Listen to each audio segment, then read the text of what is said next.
Shalom saudara-saudara yang dikasihi Tuhan. Sebab itu juga kami berusaha, baik kami diam di dalam tubuh ini maupun kami diam di luarnya, supaya kami berkenan kepadanya. Salam jumpa dalam program Tuhan adalah Gembalaku. Saudara, kita ini hidup di dalam budaya yang mudah sekali untuk merasa sungkan. Sungkan di sini bisa beberapa arti. Kadang bisa jadi kita sungkan karena kita tidak enak sama orang, karena kita mungkin telah berbuat atau berkata sesuatu yang kita pikir kurang baik. Atau bisa jadi juga sungkan ketika kita telah menerima sesuatu dari orang, lalu kita memberikan imbalan kepada orang tersebut karena sungkan. Rasanya tidak enak kalau kita tidak membalas budi. Seperti contohnya, ada seorang ibu-ibu yang mungkin memberikan hampers Natal kepada temannya. Maka temannya akan merasa sungkan kalau tidak memberikan hampers Natal juga kepada ibu yang telah memberikan itu. Ini adalah budaya yang lumrah terjadi di lingkungan kita kan saudara-saudara ya. Tetapi ketika kita diperhadapkan pada situasi di mana orang lain mungkin tidak bisa membalas budi kepada kita, apakah kita masih bisa tetap memberikan dengan tulus? Mari kita membaca Alkitab kita yang terambil dari Matius 27 ayat 57 sampai 60 yang berbunyi demikian. Menjelang malam datanglah seorang kaya, orang Arimatea yang bernama Yusuf dan yang telah menjadi murid Yesus juga. Ia pergi menghadap Pilatus dan meminta mayat Yesus. Pilatus memerintahkan untuk menyerahkannya kepadanya. Dan Yusuf pun mengambil mayat itu, mengapaninya dengan kain lenan yang putih bersih, lalu membaringkannya di dalam kuburnya yang baru, yang digalinya di dalam bukit batu, dan sesudah menggulingkan sebuah batu besar ke pintu kubur itu, pergilah ia. Kisah yang baru kita baca itu menceritakan tentang seorang yang bernama Yusuf dari Arimatea yang melakukan sebuah penguburan yang layak bagi Yesus. Memang tidak diceritakan kepada kita dalam Matius siapakah Yusuf ini, atau latar belakangnya seperti apa. Tapi menurut beberapa penafsir, ia adalah seorang Sanhedrin juga. Jadi sebenarnya dia adalah pemimpin agama Yahudi. Dalam Yohanes 19 ayat 38 dikatakan bahwa Yusuf ini adalah murid Yesus, tetapi sembunyi-sembunyi karena takut kepada orang Yahudi. Bahkan di dalam Yohanes 19 ayat 39 dikatakan juga ada Nikodemus yang ikut datang ke penguburan Yesus. Yang kita tahu bahwa Nikodemus juga sebenarnya adalah pemimpin agama Yahudi. Yusuf dari Arimatea ini dikatakan oleh Matius sebagai seseorang yang kaya. Dan hal ini sengaja dituliskan oleh Matius untuk menyatakan penggenapan yang telah tertulis di dalam Yesaya 53 ayat 9. Di dalam versi terjemahan baru yang kedua, Yesaya 53 ayat 9 berbunyi seperti ini. Orang menempatkan kuburnya di antara orang-orang fasik dan makamnya di antara orang kaya, sekalipun ia tidak berbuat kekerasan dan tipu daya tidak ada dalam mulutnya.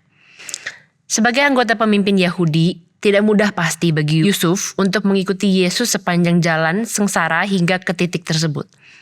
Tetapi sekalipun para murid meninggalkan Yesus dalam kejadian itu, Yusuflah yang justru memberanikan diri untuk memberikan Yesus penguburan yang layak. Setelah Yusuf meminta izin dari Pilatus dan kemudian Pilatus memberikannya, maka kemudian mulailah Yusuf melakukan penguburan tersebut. Di ayat 59 memang hanya dikatakan kepada kita bahwa Yusuf itu mengapani Yesus dengan kain lenan yang putih bersih. Tetapi menurut tradisi Yahudi, pemakaman yang proper atau pemakaman yang layak itu biasanya dilakukan dengan membersihkan tubuh mayat, lalu memakaikan pakaian khusus, membungkuskannya dengan kain lenan putih, dan membubuhi dengan rempah-rempah. Dalam Yohanes 19 ayat 39 dikatakan kalau Nikodemus membawa campuran minyak mur dengan minyak gaharu yang kira-kira 30 kg beratnya. Menurut tradisi Yahudi, menjaga keutuhan tubuh dengan baik itu adalah simbol dari harapan akan kebangkitan. Selain daripada rempah-rempah itu dapat meredam bau busuk dari proses pembusukan alami, rempah-rempah itu dianggap sebagai sebuah pengawetan. Dan dalam pola pikir orang-orang Yahudi saat itu, memelihara kondisi tubuh orang yang sudah mati itu adalah bentuk iman bahwa suatu hari nanti orang tersebut akan dibangkitkan kembali. Jadi, sekalipun mungkin Yusuf dan Nikodemus saat itu mungkin hanya berniat untuk menghormati gurunya yang sudah mati dengan memberikan sebuah penguburan yang layak sebagai orang penting, tapi mereka tidak tahu sama sekali bahwa yang mereka lakukan justru sedang mempersiapkan suatu hal yang besar, yaitu kebangkitan Yesus. Tindakan mereka ini sedang menyiapkan sang raja yang sebentar lagi akan benar-benar bangkit. Yang padahal mungkin saat itu mereka belum bisa sepenuhnya percaya atau yakin bahwa Yesus akan bangkit kembali. Setelah itu diberitahukan juga kepada kita bahwa Yesus itu dikubur di dalam kuburan baru milik Yusuf. Yusuf memberikan kuburnya yang mungkin bisa jadi ia sudah miliki kubur itu untuk kematiannya di kemudian hari. Tetapi ia berikan itu untuk menguburkan Yesus. Menarik sekali di sini saudara, ketika yang diceritakan kepada kita adalah seorang pemimpin Yahudi yang kemudian menjadi murid Yesus. Mereka inilah yang diberikan kehormatan untuk bisa memberikan penguburan yang layak bagi Yesus. Sekali lagi, ketika para murid tidak disebutkan ada di sana. Melalui kisah ini, kita bisa melihat bahwa sekalipun Yusuf melakukannya secara sembunyi-sembunyi, tetapi imannya tidak menghalangi dia untuk melayani Yesus. Bahkan di saat Yesus sudah mati. Perbuatan Yusuf kepada Yesus itu tidak tergantung pada apa yang Yesus bisa berikan kepadanya. Tetapi terletak pada ketulusan hatinya untuk menghormati Yesus sampai akhir. Secara manusiawi, Yesus itu terlihat kalah atau terlihat diam karena dia sudah mati. Dan secara logika, Yusuf tidak bisa mengharapkan imbalan apa-apa dari Yesus karena tentu saja orang mati tidak bisa membalaskan budi, bukan? Tetapi Yusuf tetap memberikan yang terbaik buat Yesus. Bagaimana dengan kita saudara-saudara? Apa yang kita lakukan bagi Yesus di saat kita mungkin mengalami Tuhan sedang diam, atau mungkin doa kita terasa tidak dijawab-jawab oleh Tuhan?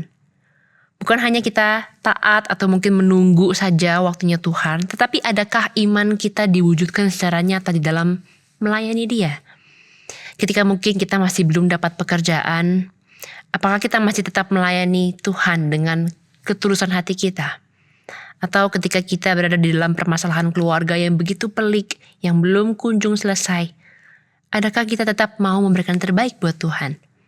Atau dikala kita mengalami masalah yang bertubi-tubi dan sudah bertahun-tahun menanggung beban-beban tertentu yang masih belum terangkat juga dari hidup kita, adakah kita tetap menghormati Tuhan? Saudara, melayani Tuhan itu tentu saja bukan hanya terbatas pada saat saudara-saudara mungkin melayani di gereja. Pada saat kita mungkin menolong orang yang membutuhkan atau menceritakan tentang kebaikan Yesus kepada orang lain. Pada dasarnya segala sesuatu yang kita lakukan bukan untuk diri kita sendiri, melainkan untuk orang lain. Disitulah artinya kita melayani Tuhan. Tapi maukah kita tetap melayani Tuhan dikala keadaan mungkin terasa gelap dan tidak ada harapan? Melalui kisah Yusuf kita belajar bahwa kesetiaan kepada Yesus itu bukan diukur dari berkat atau jawaban yang bisa kita dapatkan dari Yesus, tetapi dari ketulusan hati kita sebagai murid yang memang sungguh-sungguh percaya dan menghormati Tuhan kita.